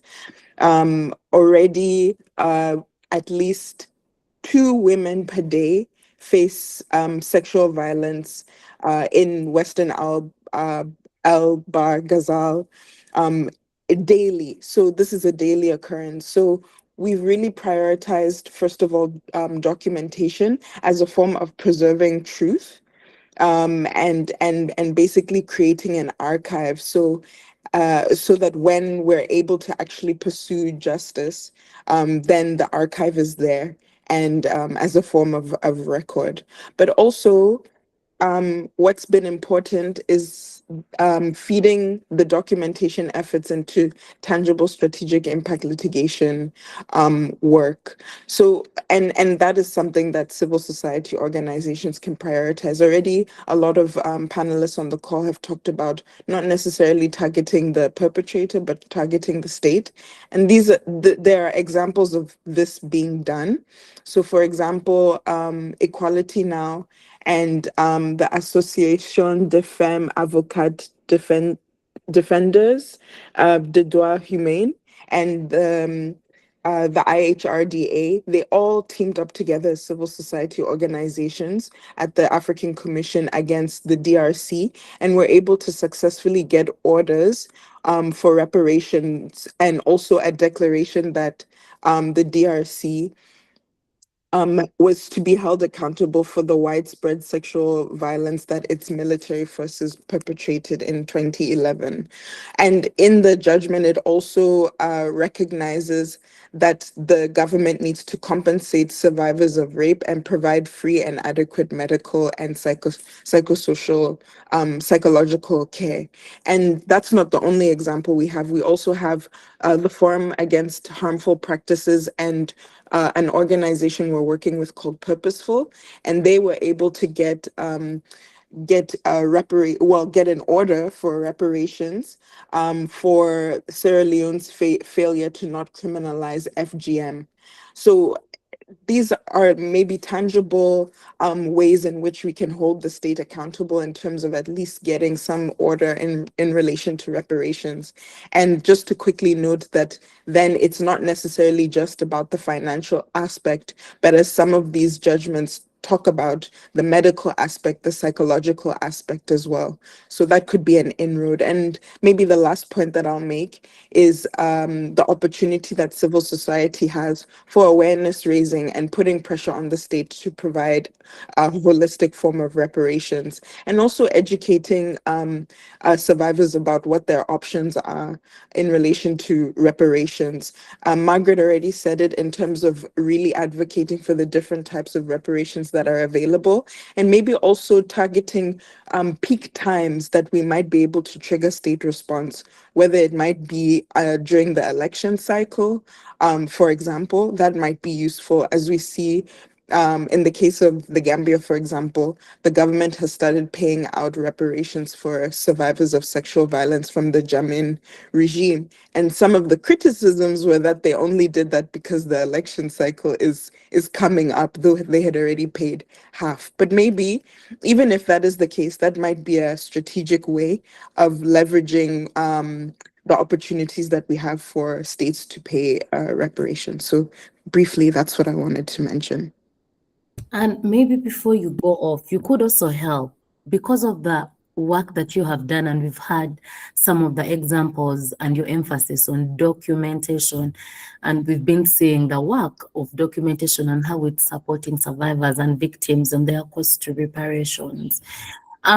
From your experience, we see that there are different experiences with transitional justice processes and reparations from different countries. What are some of those lessons from other African countries could help strengthen our efforts to secure reparations for survivors here in Uganda? Thanks for that, Elizabeth. I think I already sort of touched on the experience of the Gambia, and I think it is quite interesting. Just the deliberate intention in which there was the setting up of the Truth, Reconciliation and Reparations Commission, and the deliberate setting up of a victims unit, and then from there, prosecutions being made. I think that's critical. Creating movement as civil society organizations, and also with the support of, centering survivors as well in dictating how exactly they want the transitional process to look like in the country is important. So it's already been touched on that there's a comprehensive framework maybe in relation to that. But I think also in addition to political will, it could be what sort of funding could be available. In the Gambia experience, for example, they did asset sales of former President Yahya Jammeh's assets abroad. So they were able to actually engage in litigation that was able to secure properties that were illegally purchased with the proceeds of the country. Then following that, they were able to sell that and use those proceeds for survivors. So that's a tangible way of maybe providing the financial aspect of reparations in addition to government funding and to donor support. So I think one, having a documentation process is important, making sure that the framework is existing, being creative about the types of reparation that can be provided. If you're going to do the financial aspect, making sure that you're able to leverage. Maybe in the case of some of the perpetrators, they're indigent, but then what other avenues do we have available in terms of government funding or donor support? So I think maybe those are some of the lessons that could be learned, getting creative, making sure that civil society mobilize and create pressure for response so that we trigger that political will that's much needed. Thank you so much. We are learning lessons from other African countries. Thank you so much. Apologies, I'd skipped your questions earlier on. Your contribution is extremely important to us, and your experiences have added value to the conversation. Allow me jump to you, Erin, because your question would just help me flow with the conversation better. On the fact that we've been talking about centering victims throughout the whole process, co-creating together, supporting them to be able to file cases in court and etc. And we see in conflict-related sexual violence cases that sometimes survivors are treated primarily as victims within the justice system. How can the initiatives around transitional justice ensure that survivors are recognized as right holders and agents of change rather than only being sources of testimony in these cases? Well, thank you very much, Elizabeth. I just want to reiterate my profound appreciation for all of the speakers who've just brought so much wealth of information, I think, to everyone, but to me as well, on this topic. I want to focus on, in terms of your question, about an aspect of meaningful participation that I think is really important in terms of how survivors not only can be recognized as rights holders, but can actually be agents of change in transitional justice processes. And and that's about ensuring that survivors, as they enter into that process, are physically and mentally well enough and healthy enough to engage in any type of process where they're going to be testifying. And what that means is that understanding from a chronological perspective, that there are interventions, medical, physical rehabilitation, psychosocial rehabilitation, also economic rehabilitation, that are really necessary to happen in advance, so that you have someone who is not struggling with the consequences and impacts of what has happened to them, and can really meaningfully engage in the process and ensure that they are able to engage and really express what it is, not only what happened to them, but what they need from the transitional justice process. And so one of the reasons why I want to highlight this is because oftentimes we think about judicial processes as coming first and then reparations coming second. But holistic care and what it means to try to accompany a survivor on their path of being an agent of change is that we need to think differently from that chronological view and ensure that support to survivors actually arrives prior to their engagement with justice processes, whether that's a formal justice processes, whether it's a transitional justice process, and particularly if it's a criminal process, which can be in and of itself a difficult and exhausting process to go through, as I think many people know. Testifying is difficult, particularly in criminal cases. So that aspect, I think, is really what I want to highlight in response to your question, Elizabeth, is that we need to be always thinking about and listening to, as Caroline said, being led by survivors about what it is that they need as support in order to engage in a truly meaningful way and be able to really be an agent of change instead of serving simply as an object to the transitional justice process. Thank you. Thank you so much. I like very much that this conversation, as much as possible, keeps reminding us that at the center of this are survivors who have a voice, are survivors whose voices may perhaps need to be amplified, supported, capacity built here and there, but they have a voice of their own, and that them being part of processes is actually on top, should be on top of the agenda. Allow me come to you, Caroline, to speak about, still again, how survivor centeredness could happen. And here I'm noting that the Global Survivors Fund often emphasizes that importance of co-creation in this reparations process. Sylvie also spoke about just being part of the design across, from beginning to the end in these reparation processes. What for you, from your experience, does meaningful survivor participation actually look like in practice when designing a reparations program? I know this is going to be very important for us as we continue our questions with Margaret's office, as we continue consulting with Sylvie, with communities. So perhaps you could give us some leads. What should we look out for? What are important? What are the non-negotiables when it comes to these reparations programs? Thank you very much, Elizabeth. Well, I'm going to try to go fast, and maybe I will work with keywords.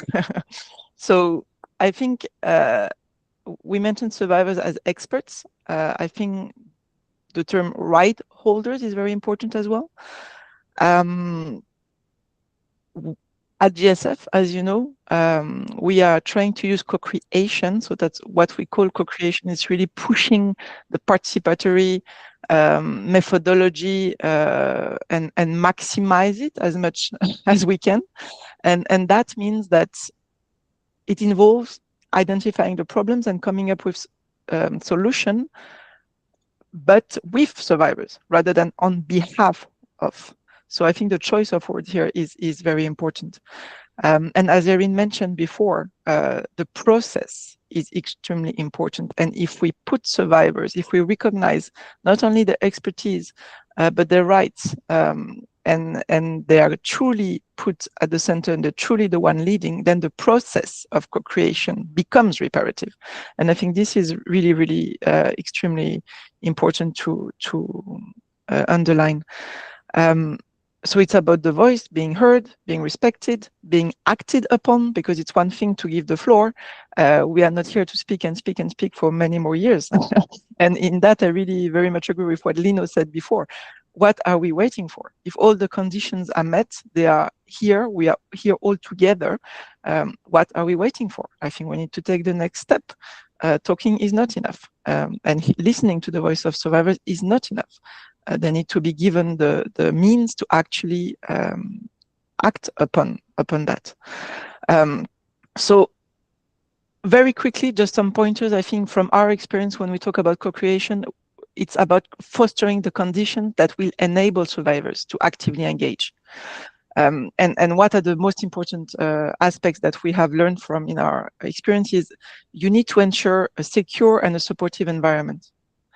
You need to provide psychosocial support along the way. This is extremely, extremely important indeed for survivors to be in the best possible situation to actually act as experts and take informed decisions that really make sense for them at that moment in time.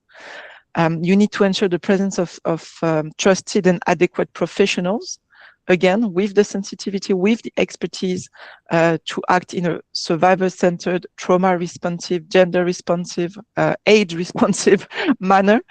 You need to strengthen survivors' capacities along the way, support the creation of networks. Sylvia mentioned SEMA. There is a new also network of survivors organization, CRSV survivors in Uganda. This is extremely important.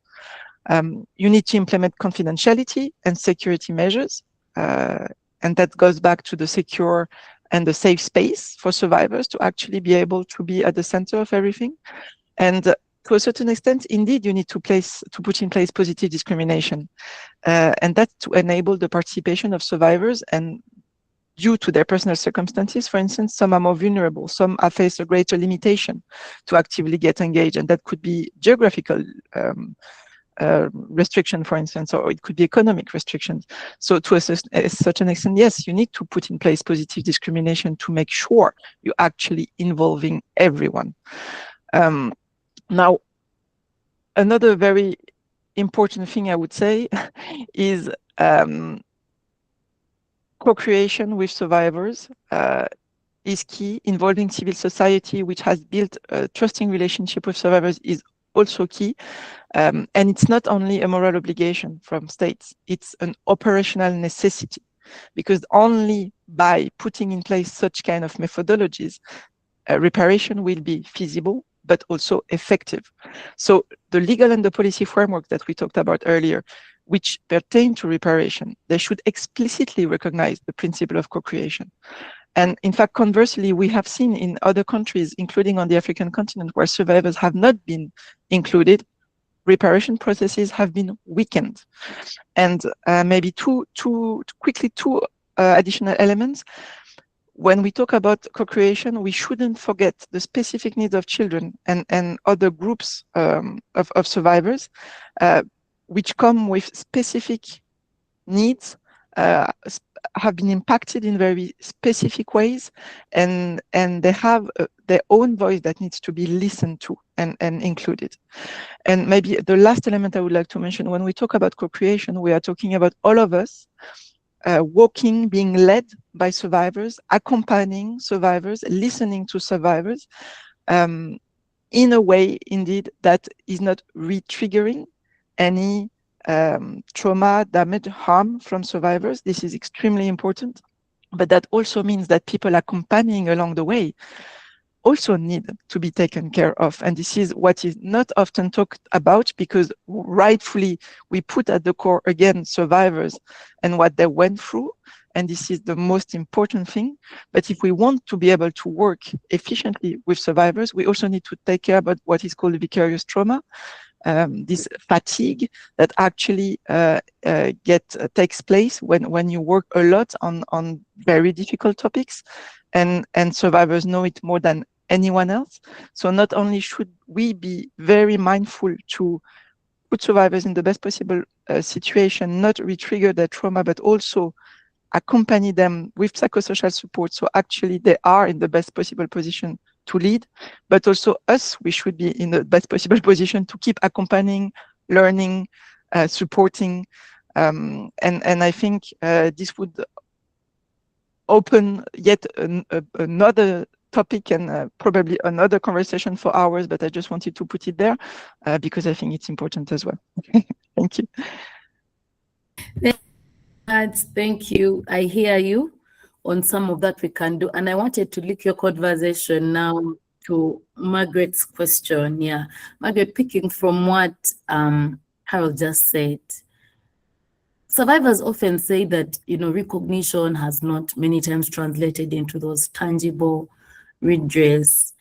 Are there any steps that are being undertaken by the government on closing this gap? And maybe as you're responding to that, because I know that would be important in indeed, you know, seeing that survivors are getting out of these processes, the things that they want out of these processes without them getting, you know, fatigued from the whole, you know, process altogether.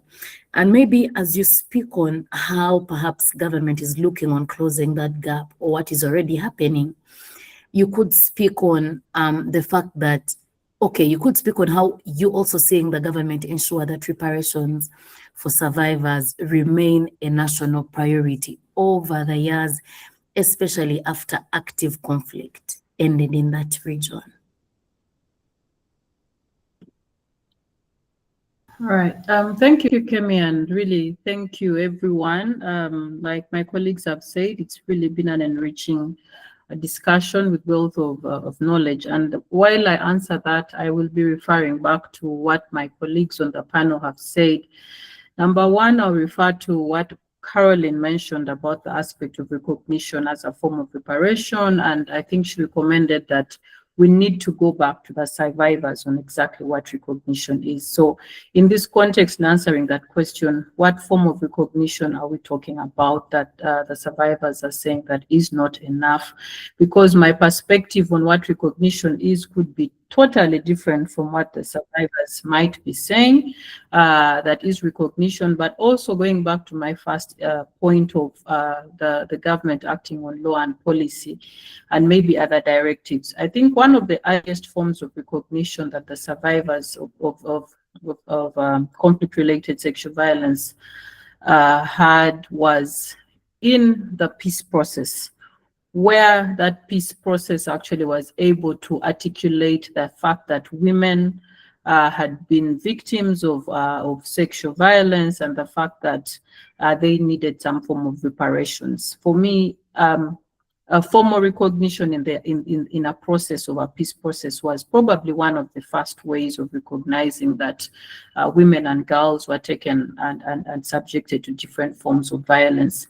Number two was also the aspect now in terms of demanding for reparations. Just like my colleague Lino said, he raised a valid issue on the fact that reparations cannot be granted unless they are demanded. And that takes us to the aspect of how the survivors demanded some form of recognition. If you recall, I think many of the actors here recall that the survivors, the women who had been subjected to violence and returned, made a petition in Parliament, I think in the 11th of Parliament also, where they made specific demands and demanded to be recognized and be supported in various ways. I think that was Parliament. Parliament actually adopted that petition. For me, I see that as a form of recognition. Now, when it comes to actualization, now that's something I think that should be able to follow yes, you've recognized, and then how do you then actualize? And in terms of actualizing that, in specifically with regards to that petition, I know that for a fact, I don't know whether Sylvia's organization was represented, and that also takes us to survivors groups. How are they working together?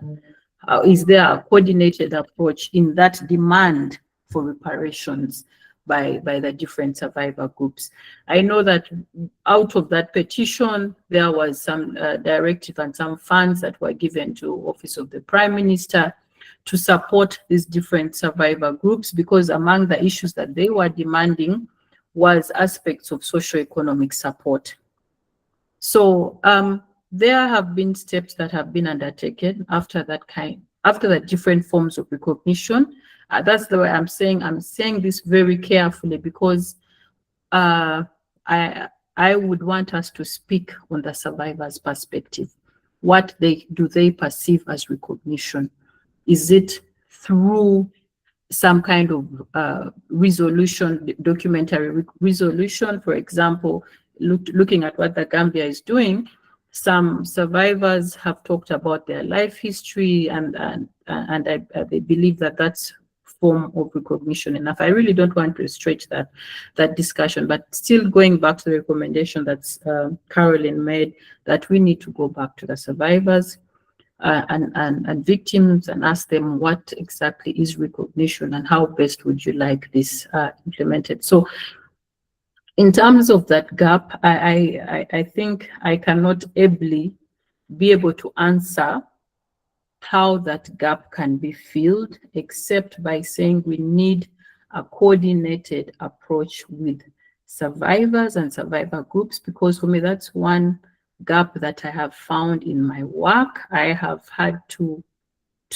listen to some issues that the different survivor groups have, and once they are not united in terms of being able to demand or ask for what they actually perceive as fulfilling of that recognition, I think it sends a lot of mixed signals. And that is the point, that is the space in which I am, for example, as a technical person, being asked if you know this group, or if you know that group, or if you don't know this kind of group. So I think that is a gap where I am making a special appeal to the different actors, especially the survivor groups and victims groups that are that come to policymakers, or in this sense government, to request for that kind of support, for them to come as a strong team.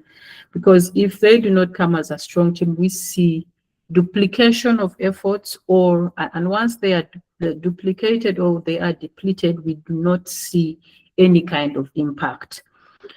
And the other issue that I think that I wanted to talk about was the issue that is tied to political will vis-a-vis technical capacity. I think the issue of technical capacity was mentioned by Erin as one of the challenges with conceptualization of reparations programs in different contexts.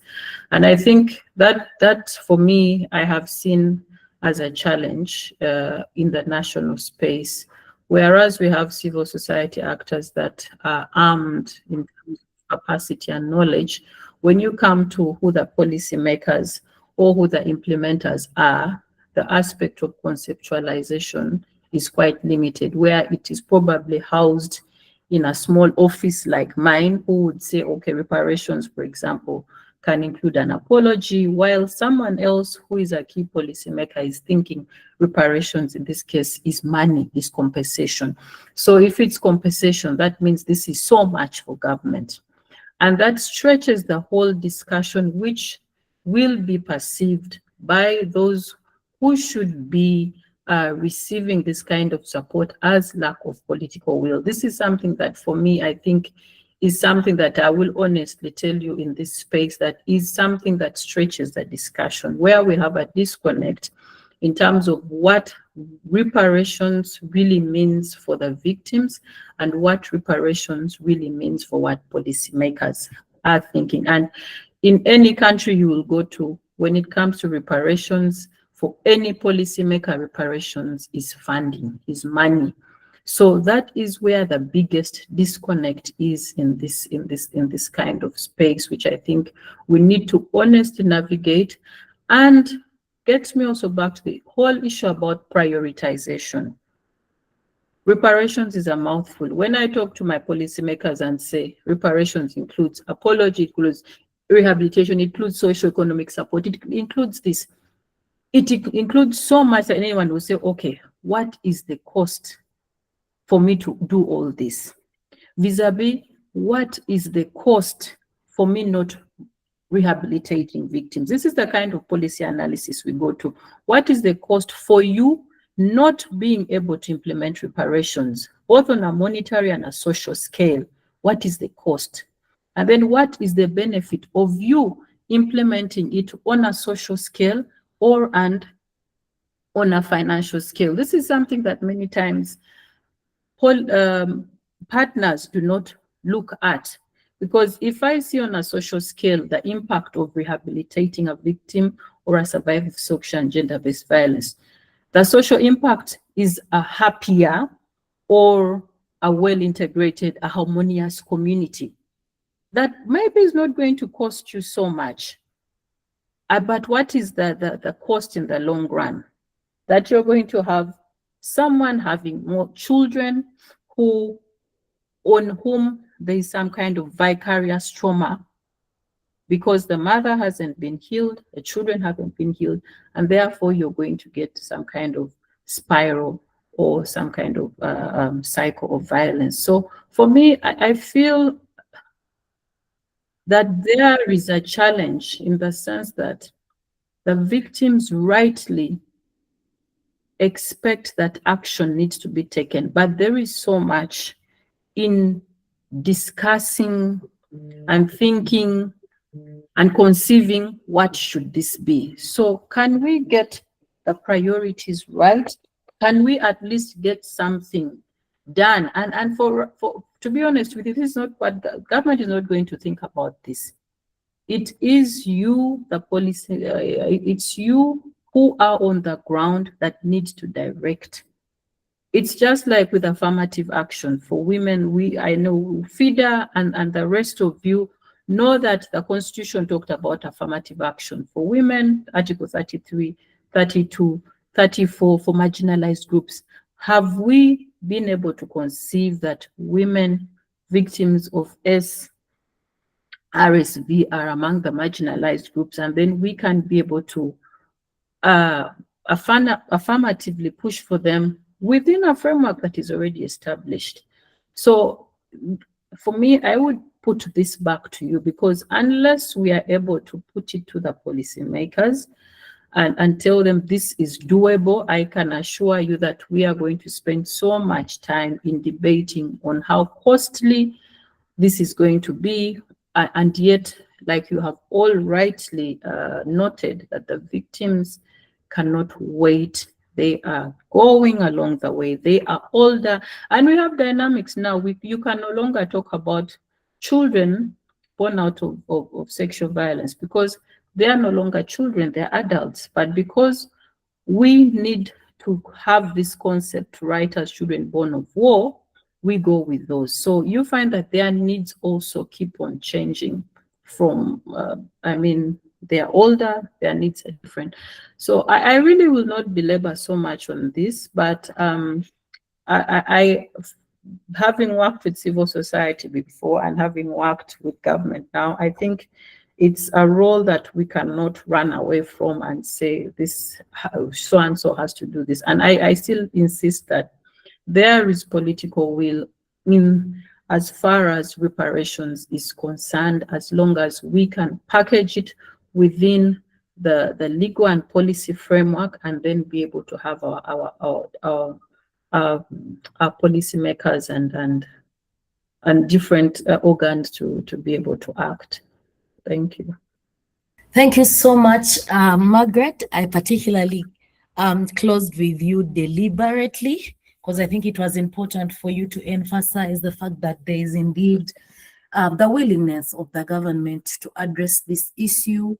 And thank you so much for speaking on some of the initiatives we need to improve as civil society.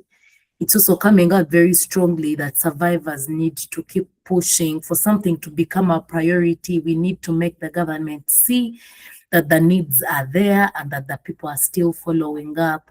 So of course, it may be important for us to look into all the recommendations I think that have cut across documentation, some of the lessons from CHANET on the documentation that they are doing, real-time documentation of what's happening in Sudan, what was happening in Ethiopia. All those have come out very strongly. We are right out of time, but I think it will be important that we take at least 2 questions or comments, and we will end this particular side event at exactly 15 minutes past midday. I'll therefore give an opportunity to Girls' Rights Defenders Network. I think that hand has been up for a minute to give a comment, and then next, we'll see who will come next thereafter. Please go right ahead, ask your question or your comment in a minute or 2.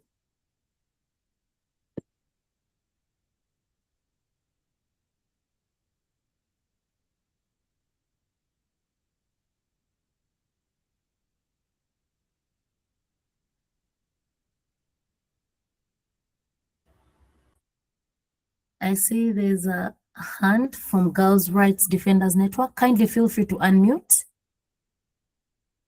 Or maybe as you make your way, I see Lino, allow me give first the opportunity to Sarah. Thank you so much. I was trying to unmute and it was not unmuting. Thank you so much.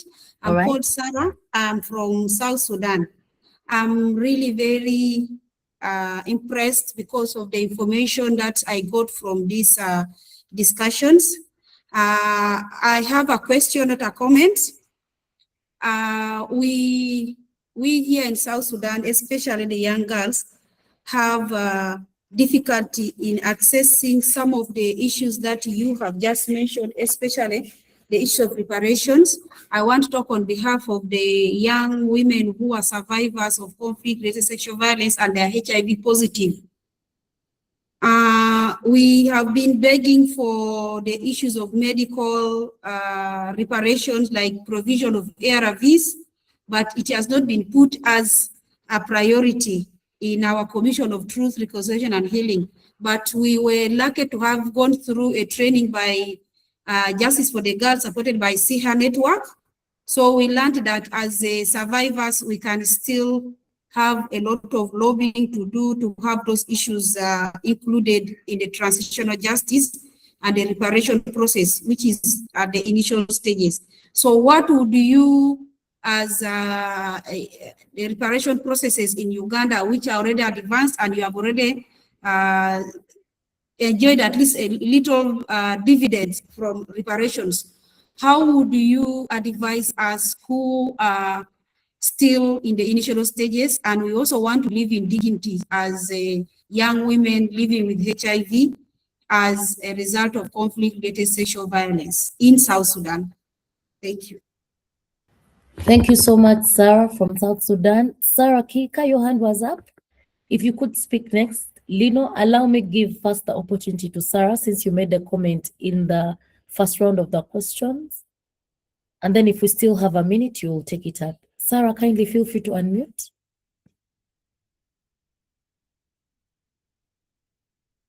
I can't, sorry, I couldn't unmute myself because you muted everyone. Good morning, good afternoon, and thank you very much to the conveners of this discussion. I'll be very brief, and mine is looking in terms of a recommendation of way forward, but also an observation and a word of caution. So in terms of a recommendation going forward, I think if we're looking at low-hanging fruits, the Koyolo decision that Lino mentioned earlier offers one of the low-hanging fruits that we can use to push and test the boundaries of providing reparations. I'd like to start by clarifying one thing. The orders issued by the court are enforceable. There are the pecuniary orders that are clearly enforceable, and the court describes them as a judgment debt, like all other judgment debts. It is the other non-pecuniary orders that are merely declaratory, and the court acknowledges that it cannot enforce them because it would be venturing into issues of policy. Therefore, what does that mean? I am urging FIDA and other organizations, and I see Lino here, whom we worked with to submit amicus, to pursue that line, because the court clearly stated the government has a legal responsibility to provide reparations drawing from international law and international humanitarian law.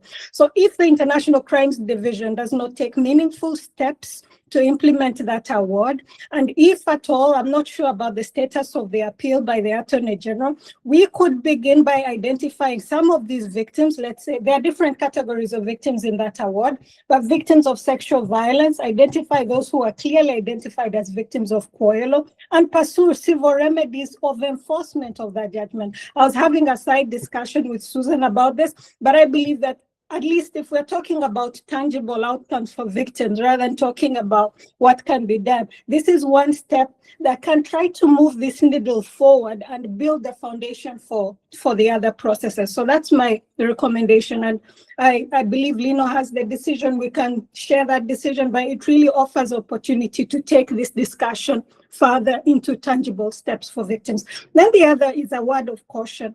I know we talk about victim participation, victim mobilization, all those are well and good and important, and they should participate. But we should be careful not to shift the burden on victims. And here I'm sorry to put my friend Maggie on the spot. Maggie, you talk about victims associations and how they coordinate. That is good. That is good. But that does not have an impact or take away from state obligation to fulfill its commitments that it has mentioned in the different policy frameworks. So if the state has said it's going to provide reparations, whether victims are organized or not, that does not extinguish its obligation. So let us be cautious to say, yes, we want victims organized to make it easy to be identified and offer reparations, but at the same time, the state should not use this as an excuse to say, you see, we cannot fulfill our obligation because victims are not organized. Thank you very much. Bye.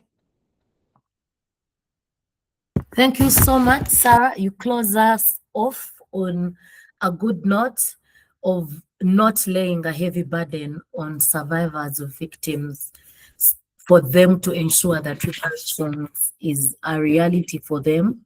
Thank you so much, ladies and gentlemen, for making time. A special thank you to the co-conveners of this particular side event. This side event is being held in line with the theme under the 70th Commission on the Status of Women, and this is one of our side of the several series of conversations that we have had at this particular lineup of events for our CSW. A huge thank you to the participants. The recommendations are well taken note of. We are sure that this is going to help us enrich our matters that we are working on, enrich collaborations, which are extremely important in this line of work.